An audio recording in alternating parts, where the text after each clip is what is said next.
What if the message you sent in pure fear didn't reach help, but reached power instead? In a dim one-bedroom apartment tucked between flickering streetlights in South Central Los Angeles, 8-year-old Amara Johnson crouched inside a narrow closet that smelled faintly of laundry detergent and dust, her small fingers trembling as they gripped a cracked smartphone with only a sliver of battery left, the screen casting a pale glow across her wide, tear-filled eyes while the world outside that thin wooden door felt too loud, too heavy, too wrong for someone her age to understand. And yet she understood enough to know that something was very, very bad, that her mother's voice had gone from strong to fragile in a matter of minutes, that the air itself seemed to tighten with every passing second, and that waiting quietly was no longer an option. So she did the only thing her young mind could reach for, the only thing that felt like action in a moment where she had none. She opened the messaging app, her thumbs clumsy and shaking as she typed the first words that came to her. Not polished, not perfect, just honest and urgent. "He's beating my mama, please help." The letters slightly misspelled, the punctuation forgotten, but the fear unmistakable, and then she stared at the number at the top of the screen, one she didn't recognize, one she hadn't meant to type, but there was no time to question it, no time to second-guess whether it was right or wrong, because when you are 8 years old and scared, you don't think in terms of probability, you think in terms of hope.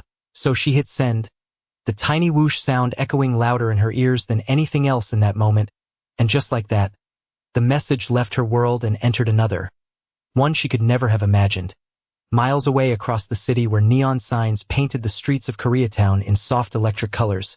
Inside a glass-walled penthouse overlooking the skyline, Ethan Kong sat at the head of a long black table, dressed in a tailored suit that cost more than most people's rent.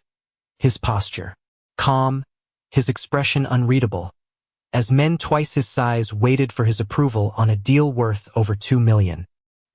Numbers, contracts, and quiet authority filling the room like a language only they spoke, and then his phone buzzed, once subtle, almost ignorable, the kind of interruption he would normally dismiss without a second glance.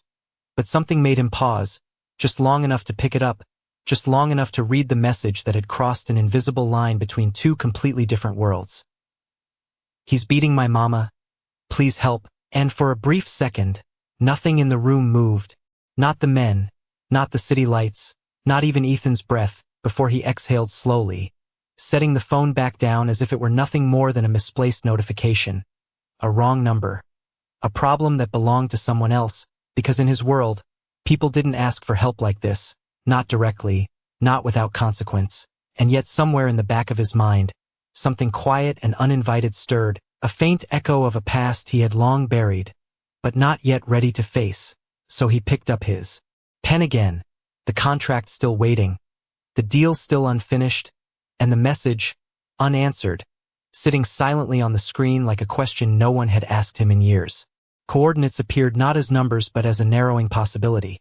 A digital map forming on the large screen across the room as layers of data peeled away one by one until a single blinking point remained fixed in the lower grid of Los Angeles, South Central, a neighborhood most of the men in the room had never stepped into and never would, because it existed outside their version of the city, outside their polished deals and quiet negotiations. A place measured not in square meters of luxury, but in survival, where rent barely under 1,500,000 Korean won per month could still feel unreachable. And Ethan Kong watched that blinking point with an intensity that had nothing to do with curiosity anymore, his mind shifting from abstraction to structure, from question to action.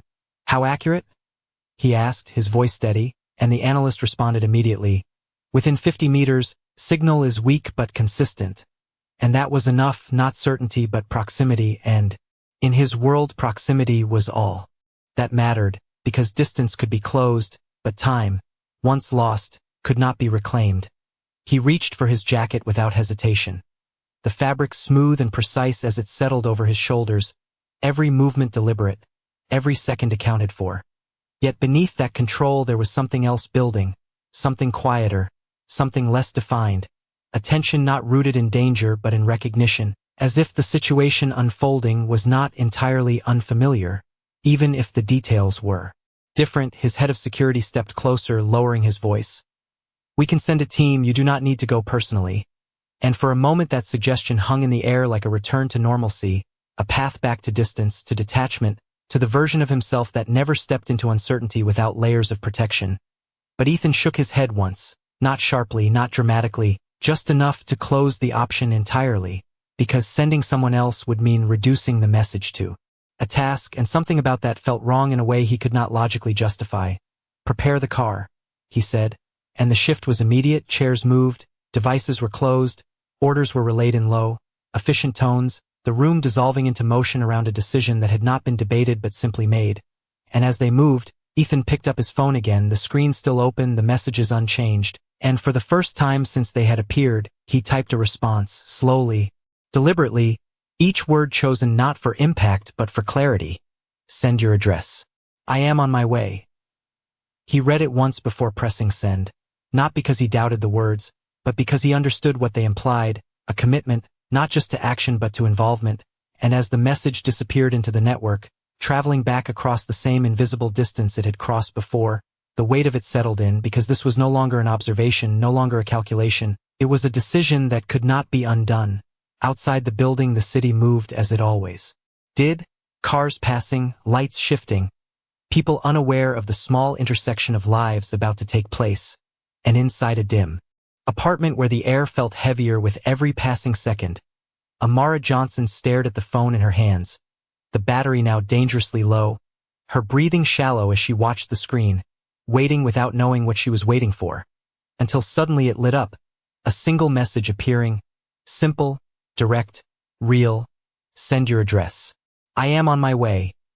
And for a moment she did not move, did not blink, because those words felt too large, too certain, as if they belonged to a world where people actually came when you asked, a world she had never fully believed in, and yet here it was, glowing softly in her hands, asking her to respond, asking her to trust, and somewhere across the city, Ethan Kong stepped into the elevator, the doors closing quietly as the numbers began to descend, each floor marking the distance between the life he controlled and the one he was about to enter, a place where power did not guarantee understanding, and where the truth waiting at that blinking coordinate was already more complicated than he had chosen to believe.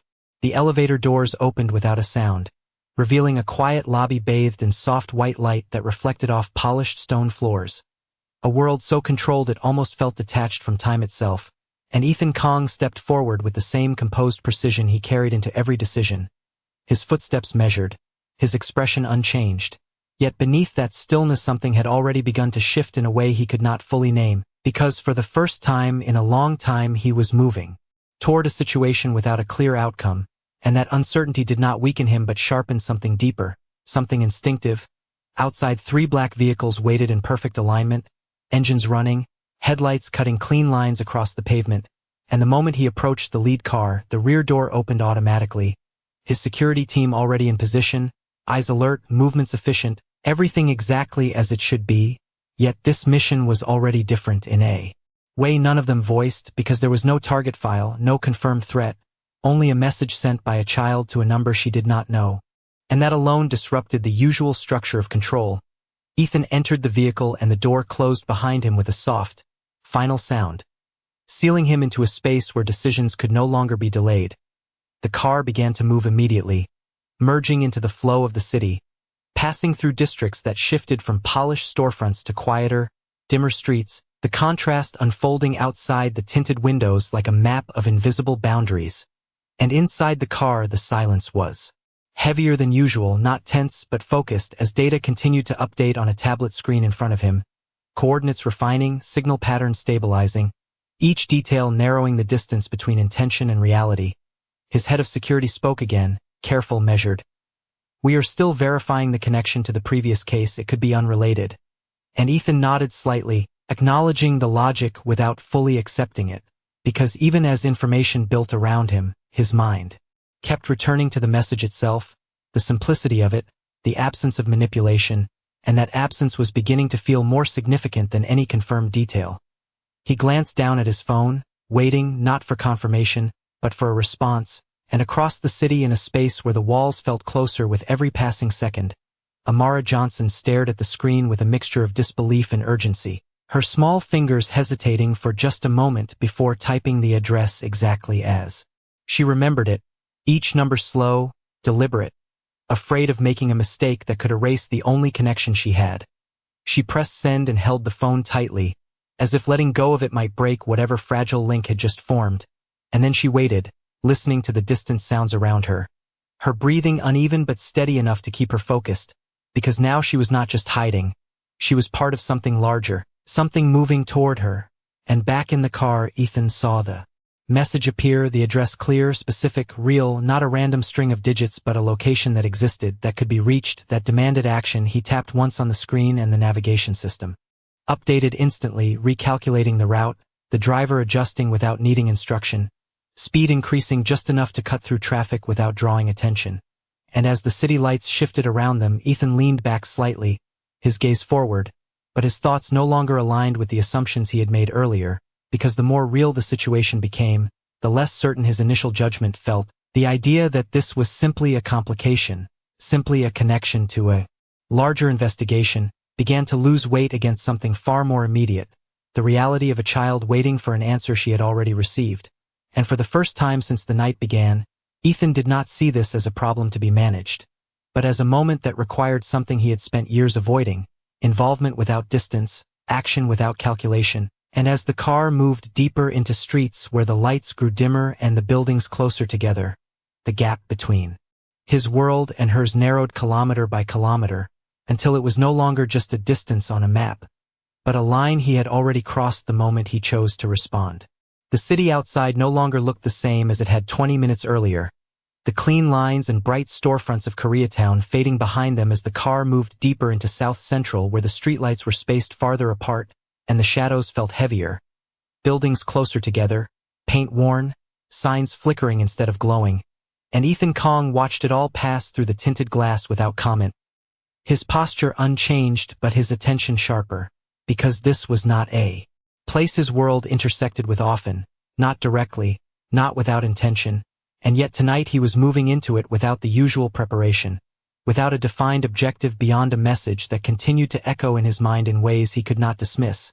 The navigation system counted down the distance in kilometers, each decimal shrinking steadily, and beside him the tablet displayed updated signal strength, the coordinates now stable enough to pinpoint a single structure within a narrow radius. His head of security spoke again, voice lower this time, more cautious. "There is something else." And Ethan turned slightly, not impatient, but aware that the tone had changed. "The number we traced, it is not just linked to a missing persons report," he continued, pulling up a file. "It also appeared in a financial trail connected to a small distribution network, unofficial, unregistered." The words were chosen carefully, avoiding assumptions but not avoiding implication, and Ethan's gaze shifted to the screen, scanning the limited information available, the fragments incomplete but suggestive, a pattern beginning to form that aligned too easily with his earlier suspicion. And just like that, his mind adjusted again, not toward compassion but toward calculation, because if the message came from within a network, then it was not simply a cry for help, it was a variable, a potential risk, something that needed to be controlled rather than rescued. And that thought settled quickly, efficiently, restoring a version of clarity he was far more comfortable with.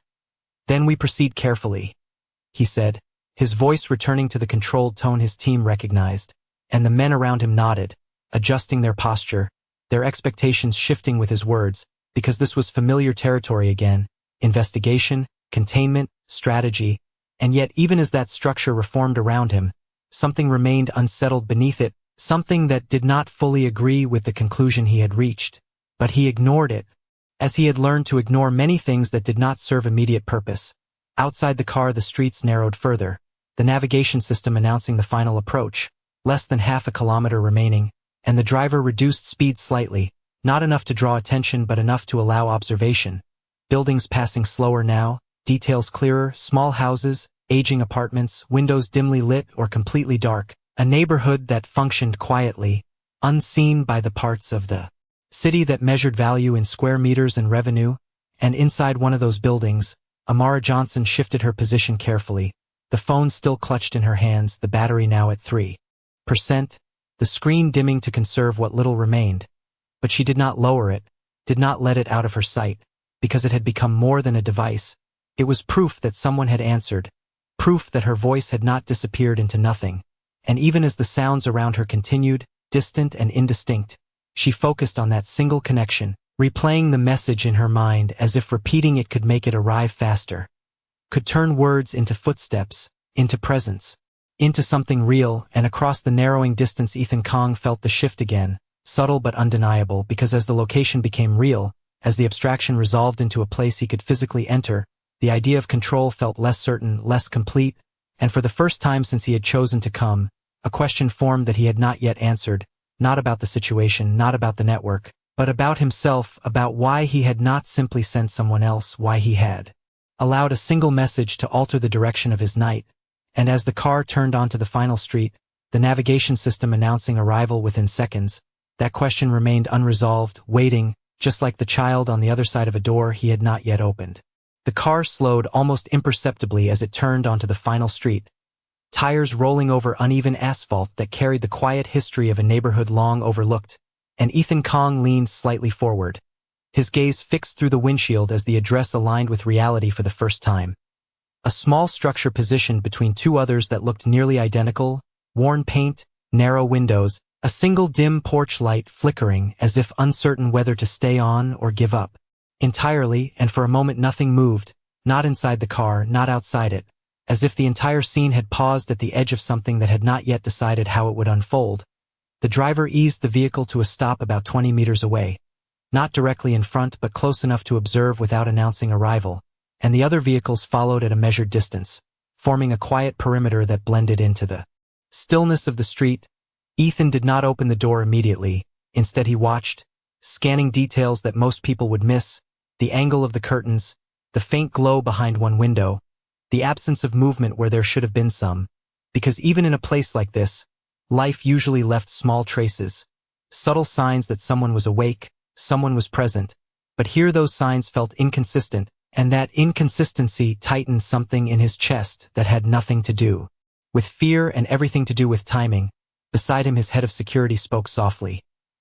"We confirm the signal is inside, same structure?" And Ethan nodded once, his hand already moving toward the door handle, but before he opened it, his phone vibrated again, a small sound that cut through the silence with unexpected precision, and he paused, looking down at the screen. Another message, shorter than the others, more fragmented.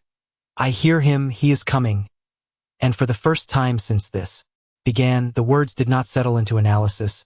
They moved straight through it, bypassing logic, bypassing structure, reaching something far more immediate, and Ethan's grip tightened slightly before he opened the door and stepped out into the night air.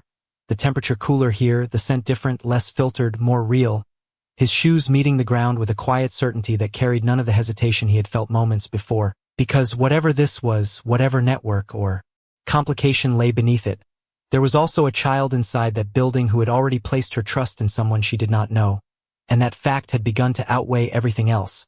His team moved into position without needing instruction, spacing themselves naturally, eyes scanning, hands ready but controlled, not escalating, not drawing attention, just present, and Ethan walked toward the house at a steady pace, each step closing a distance that had started as a message and become something far more tangible. And inside, Amara Johnson heard something new, not louder, not clearer, but different, the faint sound of a car stopping outside, of doors opening, of movement that did not belong to the rhythm she had been listening to for what felt like hours. Her heart reacted before her mind did.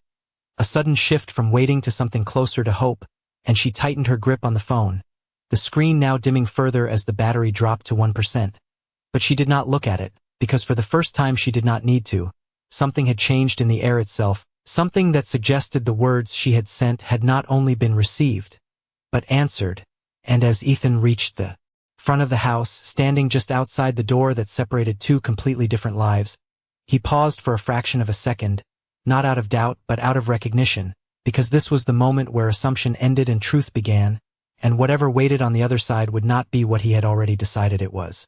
The door stood between two worlds that had no reason to ever meet, its surface worn, the paint chipped in places where time and use had quietly taken their toll, and Ethan Kong raised his hand but did not knock immediately, because something about the silence inside felt unnatural, not empty, but restrained, as if sound itself had been held back, and that hesitation, brief but deliberate, allowed something else to surface, a shift not in the environment but in his perception of it. Because for the first time since arriving, He was no longer looking at the house as a location tied to a network or a case. He was seeing it as a place where someone had chosen to reach out despite having no reason to believe it would work, and that realization did not align with the assumptions he had made during the drive. It did not fit the narrative he had constructed to keep distance between himself and whatever waited inside. His head of security stepped closer, lowering his voice. "We can enter now," a suggestion framed as readiness, not urgency. But Ethan did not move forward yet. Instead he listened, not to obvious sounds, but to the absence of them, the kind of quiet that suggested something had already shifted inside before they arrived. And behind that door, Amara Johnson pressed herself closer to the wall, her breathing shallow, her eyes fixed on the faint outline of light beneath the doorframe, because she had heard it too, the subtle change outside, the presence of something unfamiliar but not threatening, and she did not know how to explain it, only that it felt different from everything else that had filled the space before. Her phone screen flickered once, the battery finally dropping to zero, the light disappearing completely, leaving her in darkness except for that thin line beneath the door, and for a moment fear tried to return, tried to fill the space left by uncertainty. But something else held it back, something quieter, steadier, the memory of the message she had received, the certainty in those words, and she held on to that instead. While outside, Ethan finally lowered his hand and pushed the door open slowly, not with force, not with urgency, but with control, allowing the space to reveal itself rather than breaking into it, the hinges giving a soft, almost reluctant sound as the interior came into view, dimly lit, the air still, the arrangement of the room simple but disrupted in subtle ways that suggested recent movement, recent tension, and Ethan stepped inside, his presence filling the space not through volume but through certainty, his team following at a measured distance, their positions precise, their attention scanning every detail. Yet Ethan's focus was not on the structure, not on the potential threats his training had conditioned him to identify. It moved past those layers almost immediately, searching for something else, someone else, because the message had not come from a system or a network, it had come from a child, and that truth had begun to override everything he had assumed. He moved further into the room, his voice calm but clear. "You are safe now." The words spoken not as a declaration of control but as an offering of presence, and for a second nothing responded, the silence stretching just enough to challenge belief, until from the far side of the room, near a narrow hallway, a small movement broke through, subtle, hesitant, but real, and Ethan's gaze shifted instantly, locking onto it with a focus that had nothing to do with strategy and everything to do with recognition, because in that moment the entire situation reframed itself, not as a complication tied to a larger operation, not as a risk to be managed, but as a single point of connection between two lives that had never been meant to intersect. And as Amara stepped into the faint light, her eyes adjusting, her posture uncertain but determined, the distance between them closed in a way no calculation could have predicted, and Ethan understood, without needing confirmation, that everything he had believed about this situation up until now had been incomplete, and that the truth, whatever it was, had already begun to reveal itself in ways he could no longer ignore. For a moment neither of them spoke. The distance between Ethan Kong and the small figure in front of him measured not in meters but in everything that separated their lives until this exact second. Amara Johnson stood there with her shoulders slightly raised as if bracing for something she could not yet define. Her eyes searching his face for confirmation, not of who he was, but of what he had promised, and Ethan, who had spent years mastering the ability to read people within seconds, found himself doing something different, not analyzing, not assessing threat or value, but simply observing, taking in the way she held herself, the steadiness beneath her fear, the quiet decision that had led her to send a message to someone she did not know, and that alone shifted something deeper than any information his team had gathered, because this was not someone acting within a system, this was someone acting outside of it entirely, driven by instinct rather than strategy, and it disrupted the structure he had been relying on. He took a step forward, slow enough to remain non-threatening, his voice lower now, less controlled. "You sent the message." Not a question but an acknowledgement, and Amara nodded once, her hands still empty now that the phone had gone dark, her voice small but clear. "I did not know who it was going to." And that sentence, simple as it was, carried more weight than anything else that had happened that night, because it removed the last layer of assumption Ethan had been holding on to. There was no intention behind the number, no hidden connection, no calculated move. It was chance, pure and unstructured, and that realization settled in with a quiet force, breaking apart the framework he had built during the drive, because if the message had not been directed, then his involvement had not been predicted, which meant everything unfolding now was outside the control he depended on, and that truth did not weaken him, but it forced him to see the situation differently, to engage with it. Without the safety of certainty, he glanced briefly toward the rest of the room, confirming what his team had already secured, that there were no immediate threats present, that the space was contained, but his attention returned almost immediately to Amara, because she was the center of this, not the environment, not the case, and as he looked at her more closely, he noticed something else, something that had not been visible from a distance.